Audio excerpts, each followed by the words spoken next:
নমস্কার বন্ধুরা, পম্পার কিচেনে আপনাদের সকলকে স্বাগত। আজ আমি রাখি বন্ধন স্পেশাল অপূর্ব স্বাদের একটা মিষ্টির রেসিপি আপনাদের সাথে শেয়ার করব। এই মিষ্টিটা বানাতে একটু সময় লাগে বেশি, তবে খেতে হয় অসাধারণ। এই মিষ্টিটা একবার খেলে দেখবেন বারবার বানাবেন, একটা দুটো খেলে মনই ভরবে না। এটা দেখতে যেমন সুন্দর, খেতে তেমনই অপূর্ব, অসাধারণ, দুর্দান্ত। সামান্য কয়েকটা ঘরোয়া উপকরণ দিয়ে বানানো এই মিষ্টির নাম হলো গেভর মিষ্টি। এটা রাজস্থানে খুব বিখ্যাত একটা মিষ্টি। তাহলে চলুন দেরি না করে আজকের এই অপূর্ব স্বাদের মিষ্টির রেসিপিটা দেখে নেওয়া যাক। আজকের মিষ্টিটা বানানোর জন্য প্রথমে গ্যাসটা জ্বেলে দিয়ে একটা কড়া বসিয়ে দিয়েছি। কড়ার মধ্যে দিয়ে দেবো এই যে কাপটা নিয়েছি, এই কাপের মাপ করে 1.5 কাপ জল। এই 1.5 কাপ জল আমি দিয়ে দিলাম। জলটাকে একটু হালকা গরম করে নিয়েছি। এবার এর মধ্যে দিয়ে দেবো মিল্ক পাউডার, মানে গুঁড়ো দুধ। গুঁড়ো দুধের পরিমাণটা কিন্তু আপনারা কম বেশি করে দিতে পারেন। আমি এই বাটির মাপ করে প্রায় 1 বাটির মতো গুঁড়ো দুধ দিয়ে দিলাম। এবার দুধটাকে একটু ভালোভাবে আমি জাল দিয়ে ফুটিয়ে নেব। এবার মিষ্টির জন্য এখানে দেখুন আমুলের কনডেন্সেড মিল্ক এখানে ব্যবহার করব। খুব বেশি নয়, এই 1 চামচের মতো আমি ব্যবহার করলাম। এই 1 চামচ দিলেই হবে। আপনারা কনডেন্সেড মিল্কের পরিবর্তে এখানে কিন্তু চিনি কিংবা মিচিরিও ব্যবহার করতে পারেন। আমি একটু কনডেন্সেড মিল্ক দিলাম। কনডেন্সেড মিল্ক দিলে কি হবে, এর টেস্টটা কিন্তু অপূর্ব হবে। দিয়ে দেবো সামান্য একটু এলাচ পাউডার। এবার দেখুন এই বাটিতে আমি হাফ বাটি দুধ আগে থাকতে রেখে দিয়েছিলাম। দুধটাকে ঠান্ডা করে নিয়ে এখানে আমি দিয়ে দিয়েছি কাস্টার্ড পাউডার। একদম 1 চামচের মতো কাস্টার্ড পাউডার দিয়ে দিয়েছি। কাস্টার্ড পাউডার এখানে আমি অল্প অল্প দেবো আর দুধটাকে কন্টিনিউ নাড়তে থাকবো। কাস্টার্ড পাউডার দিলে কি হবে, আজকে যে মালাইটা বানাচ্ছি এর স্বাদটা দ্বিগুণ বেড়ে যাবে, অসম্ভব সুন্দর খেতে লাগবে। আপনারা চাইলে কিন্তু কাস্টার্ড পাউডারটাকে অ্যাভয়েডও করতে পারেন। তো মালাইটা আপনারা আপনাদের মনের মতো করে কিন্তু বানিয়ে নেবেন। এবার গ্যাসের ফ্লেমটাকে একদম লো দিয়ে এটাকে একটু নাড়াচাড়া করে আমি ফুটিয়ে নেব। আর একদম শেষে এখানে 1 চামচ মিল্ক পাউডার, মানে গুঁড়ো দুধ, এইভাবে একটু দিয়ে দেব। এক জায়গায় দিয়ে দেবেন, এইভাবে একটু ছড়িয়ে ছিটিয়ে দিতে হবে। এটাকে এবার এর সাথে আরেকবার আমি মিক্স করে নেব। লাস্টে এই দুধটা দিলে কি হবে, এটা কিন্তু একদম খুব ভালোভাবে মেল্ট হবে না, একটু দানা দানা হয়ে থাকবে। তার জন্য কিন্তু এই যে মালাইটা বানাচ্ছি অসম্ভব মজাদার খেতে হবে। আপনারা কিন্তু এই মালাইটা বানানোর জন্য এখানে ছানারও ব্যবহার করতে পারেন। ছানা ছাড়াও যদি বানান, এইভাবেও বানাতে পারেন। মালাইটা কিন্তু আপনারা আপনাদের পছন্দ মতো করে বানিয়ে নেবেন। আজকে যে মিষ্টিটা বানাচ্ছি তাতে কিন্তু এই মালাইটা অবশ্য দরকার, তাই প্রথমে আমি মালাইটাকে বানিয়ে নেব। আর মালাইটা দেখুন বেশ কিন্তু ঘন হয়ে গেছে। এটাকে আমি কিন্তু আর খুব বেশি ঘন করব না, কারণ খুব বেশি ঘন করলে এটা যখন ঠান্ডা হবে তখন কিন্তু একদম জমে যাবে বা অনেকটাই ঘন হয়ে যাবে। তাই খুব বেশি আমি এটাকে ঘন করব না। দেখুন এটাকে আমি বেশ ভালোভাবে কিন্তু ফুটিয়ে নিয়েছি। দেখতেই পাচ্ছেন ঘনত্বটা কেমন হয়েছে, দেখুন এইরকমই হবে। দেখুন খুব ঘন নয়, আবার খুব পাতলাও নয়। এটা একদম রেডি হয়ে গেছে। এবার আমি গ্যাসটাকে বন্ধ করে দিলাম। এবার দেখুন এরকম একটা আমি পাত্র নিয়ে নিয়েছি আর নিয়েছি এখানে ঘিটাকে কিন্তু খুব ভালোভাবে মেল্ট করে নিতে হবে। এখান থেকে আমি 6 চামচের মতো ঘি দিয়ে দেব। দেখুন এই 6 চামচের মতো ঘি আমি দিয়ে দিলাম। এবার এখানে দিয়ে দেবো বরফের টুকরো, 4 থেকে 5টা এরকম বরফের টুকরো আমি নিয়ে নিয়েছি। বরফের টুকরো দিয়েছি। এবার আমি এই বরফের টুকরোর সাথে ঘিটাকে কন্টিনিউ এইভাবে কিন্তু ব্লেন্ড করব, হাতের মাধ্যমেই করবেন। আচ্ছা, এটাকে কিন্তু আপনারা মিক্সি জারের মধ্যে দিয়েও করতে পারেন, তবে চেষ্টা করবেন হাত দিয়ে করার। হাত দিয়ে করলেও কিন্তু খুব সুন্দর হবে। দেখুন এইভাবে করতে করতে দেখুন ঘি কিন্তু একদম চেঞ্জ হয়ে যাচ্ছে, যেমন বাটার হয় ঠিক কিন্তু বাটারের মতো হয়ে যাবে। এইভাবে অনবরত কিন্তু নাড়াচাড়া করতে হবে। দেখতেই পাচ্ছেন, এই দেখুন এটার ঘনত্ব কিন্তু একদম চেঞ্জ হয়ে যাবে। আর এখানে যে বাটারটা বানাবো সেটা কিন্তু খুব একটা বেশি দরকার হবে না, খুব কম পরিমাণে হলেই হবে। তাই 6 চামচের মতো আমি এখানে ঘি দিয়ে দিয়েছি। দেখতেই পাচ্ছেন এটা কিন্তু আস্তে আস্তে ক্রমশ একটা বাটারে পরিণত হচ্ছে। এই দেখুন, দেখতেই পাচ্ছেন ঘনত্বটা কেমন চেঞ্জ হয়ে যাচ্ছে। খুব বেশিক্ষণ কিন্তু সময় লাগে না, এইভাবে 2 থেকে 3 মিনিট করে নিলেই কিন্তু এটা খুব সুন্দরভাবে একটা বাটারে পরিণত হয়ে যাবে। দেখুন এটা কিন্তু একদম বাটার হয়ে গেছে, দেখতেই পাচ্ছেন। আর এইরকমই কিন্তু হবে। আচ্ছা, এবার যে বরফের টুকরোগুলো নিয়েছিলাম সেটাকে আমি উঠিয়ে নেবো, এটা আর দরকার পড়বে না। বরফের টুকরোটাকে তুলে দিয়ে আবার এটাকে এইভাবে একটু ফেটিয়ে নেব। দেখুন এটা কত সুন্দর একটা বাটারে পরিণত হয়ে গেছে। আর 6 চামচ ঘি দিয়ে দেখুন কতটা বাটার হয়ে গেছে, দেখতেই পাচ্ছেন। এবার দেখুন এখানে আমি দুধ নিয়ে নিয়েছি, দুধ খানটা দিয়ে দেব। খুব বেশি নয়, অল্প করে দিয়ে দিলাম। দুধটাকে গরম রাখবে না, দুধটাকে কিন্তু ঠান্ডা নিতে হবে। দুধটা দিয়ে আবার এটাকে কিন্তু খুব সুন্দর করে এইভাবে ব্লেন্ড করে নিতে হবে। এবার দেখুন এই বাটির মাপ করে 1 বাটি আমি গমের আটা নিয়েছি, আটাটাকে দিয়ে দেব। 1 বাটি গমের আটা দিয়ে দিলাম। আপনারা চাইলে এখানে কিন্তু আটা কিংবা ময়দা যে কোনো একটা ব্যবহার করতে পারেন, তবে এখানে কিন্তু আমি 2 রকম দিয়েই ব্যবহার করব। তো প্রথমে আমি এখানে দেখুন 1 বাটি আটা দিয়ে দিয়েছি। আটার সাথে এইভাবে খুব ভালোভাবে মেখে নিতে হবে। আর একেবারে কিন্তু সব উপকরণ একসাথে দিয়ে দেবেন না, অল্প অল্প দিয়ে কিন্তু এটাকে মাখাতে হবে। আবার এখানে দিয়ে দেবো এই বাটি মাপ করে 1 বাটি ময়দা। এবার এখানে আবার একটু দুধ দিয়ে দেব। দুধটা দিয়ে আবার একটু এইভাবে মেখে নেব। আপনারা যদি এখানে দুধের পরিমাণটা একটু বেশি ব্যবহার করেন তাহলে কিন্তু এই মিষ্টিটার স্বাদ খুব সুন্দর হবে। আর যদি হাতের কাছে লিকুইড দুধ না থাকে তাহলে নর্মাল ঠান্ডা জল দিয়েও মাখাতে পারেন। আচ্ছা দেখুন এই যে ব্যাটারটা এই ঘনত্বে হয়েছে, এবার কিন্তু এখানে আমি জল ব্যবহার করব। ঠান্ডা জল এখানে ব্যবহার করতে হবে। ফ্রিজের মধ্যে যে ঠান্ডা জল থাকে সেই জলটাই কিন্তু এখানে ব্যবহার করতে হবে। দেখুন এখানে আমি ঠান্ডা জল নিয়েছি, জলের মধ্যে দেখুন একটু বরফের টুকরো দিয়েছি যাতে জলটা বেশ ঠান্ডা থাকে। এই বরফের টুকরোটাকে আমি দিয়ে দিলাম। মোটামুটি আজকে যে মিশ্রণটা বানাচ্ছি বা যে ব্যাটারটা বানাবো এটা কিন্তু খুব ঠান্ডা হতে হবে। যত বেশি ঠান্ডা হবে মিষ্টিটা কিন্তু ততটাই সুন্দর হবে। আর এই ব্যাটারটার ঘনত্ব কেমন হবে খুব ভালোভাবে মিক্স করার পর আমি আপনাদের দেখিয়ে দেব। আবারও বলছি ব্যাটারটার ঘনত্বের উপর ডিপেন্ড করবে কিন্তু আজকের মিষ্টিটা। যতটা সুন্দর করে এই ব্যাটারটা বানাবেন আজকের মিষ্টি কিন্তু ততটাই অপূর্ব হবে। চেষ্টা করবেন হাত দিয়ে এই ব্যাটারটা বানানো, তাহলে কিন্তু রেজাল্টটা খুব ভালো পাবেন। আর ঘনত্ব কিন্তু এত ঘন হলে হবে না, একদম পাতলা করতে হবে। তো এখানে আমি আরো ঠান্ডা জল ব্যবহার করব।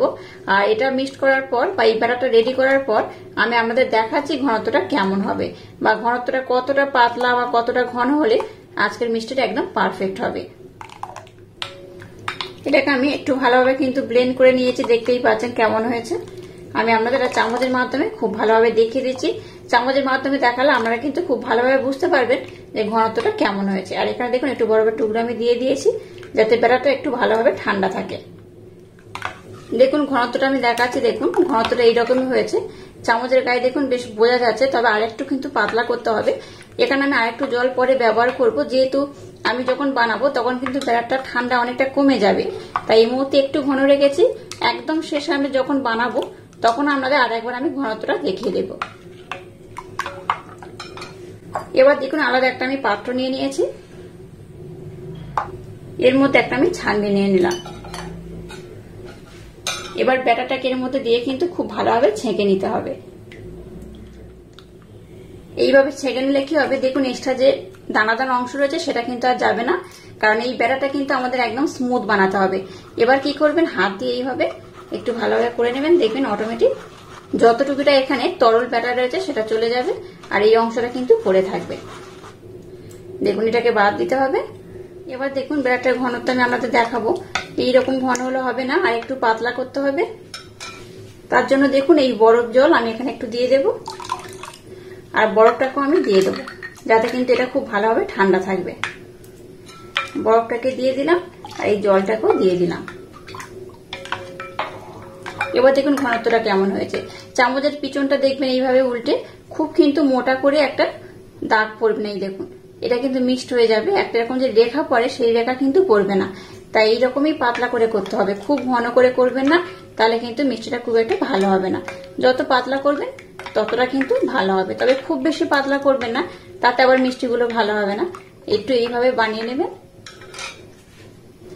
এবার দেখুন একটা পাতিলেবুর অর্ধেক পোর্শনের রসটা আমি বার করে নিয়েছি। পাতিলেবুর যে রসটা বা জুসটা হয় সেই জুসটা এখানে দিয়ে দেবো।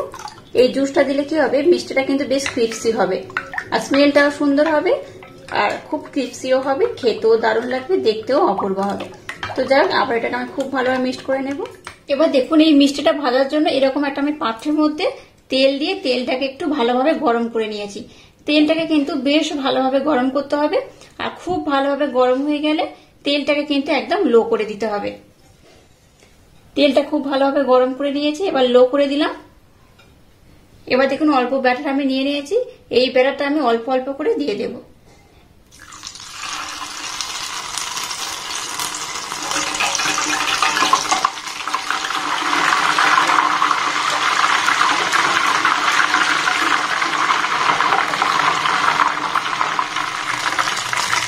দেখুন এখানে আমি একদম অল্প অল্প করে দিচ্ছি, একদম অল্প অল্প করে দিতে হবে।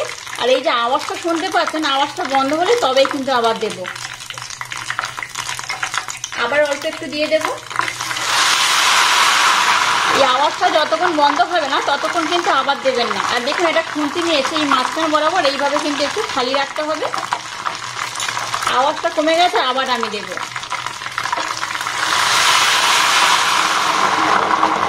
এই মিষ্টিটা কিন্তু আমি একটু বড় বানাচ্ছি, যেহেতু পাত্রটা আমার একটু বড়। আপনারা চাইলে কিন্তু একটু ছোট পাত্র ব্যবহার করতে পারেন। দেখুন আওয়াজটা কমে গেছে, আবার আমি দেব।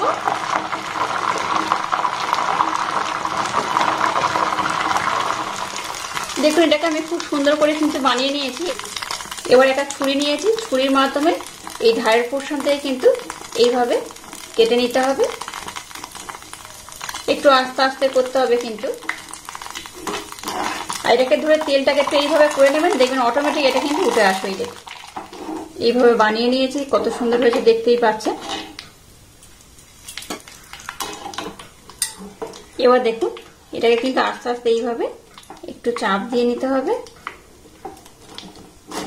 সাবধানে করবেন যেন না ভেঙে যায়।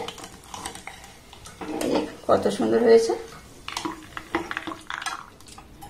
দেখুন, এটাকে আমি কত সুন্দর করে উঠিয়ে নিয়েছি। এবার দেখুন এরকম একটা স্ট্যান্ড একটা পাত্রের মধ্যে নিয়ে নিয়েছি। এবার এটাকে এর মধ্যে আমি বসিয়ে দেবো। দিলে কি হবে, এর মধ্যে যে এক্সট্রা তেল রয়েছে সেটা কিন্তু খুব ভালোভাবে ঝরে যাবে। এর মধ্যে দিয়ে দিলাম। আচ্ছা এটা দেখুন আমি অনেকটা পাতলা করে করেছি, আপনারা চাইলে কিন্তু একটু মোটা করেও করতে পারেন। আর একটাকে আমি বানিয়ে নেবো একইভাবে। তেলটাকে দেখুন মিডিয়াম গরম করে নিয়েছি, আবার এখানে দিয়ে দেব। একদম অল্প একটু দিলাম।